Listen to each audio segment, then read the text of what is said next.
खबर देंगे आपको। स्वात में दरिया किनारे तजावुजात के खिलाफ ऑपरेशन करने वाले अमले पर मकामी अफराद ने पथराव कर दिया है।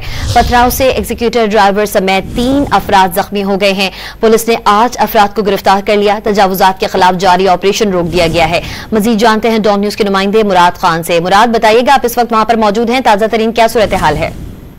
जी बिल्कुल, मैं इस वक्त स्वात मिंगोरा बाईपास से मौजूद हूँ। आज सुबह से आयुब ब्रिज से जो जिले इंतजामिया है उनकी जानिब से एक ग्रैंड ऑपरेशन का आगाज किया गया है और जो तजावीज़ात है, जो दरिया के किनारे आबाद होटल और रेस्टोरेंट है, उनके खिलाफ ऑपरेशन जारी है। और इस वक्त जो है जो यहाँ पर ऑपरेशन जारी था, तो इसी दौरान जो मकामी लोग थे वो देश में आ गए और उन्होंने पथराव शुरू किया।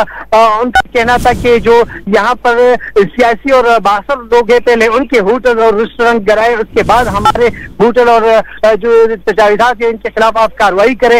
उसी पथराव की वजह से जो एक्सिबिटर का ड्राइवर था, तो उस पर पत्थर लगने से जो वो उसका पाँव शदीद जख्मी हुआ है और उसके साथ जो और लोग हैं वो भी जख्मी हुए। तो रेस्क्यू ने जो है तीनों जख्मियों को सेंट्रल अस्पताल मुंतकिल कर दिया गया है। और उसके बाद पुलिस ने जो है जो पथराव करने वाले अफराद थे उसमें से 8 अफराद को गिरफ्तार करके बंद पुलिस स्टेशन मुंतकिल कर दिया गया है। मुराद अली खान अपडेट कर रहे थे, आपका शुक्रिया।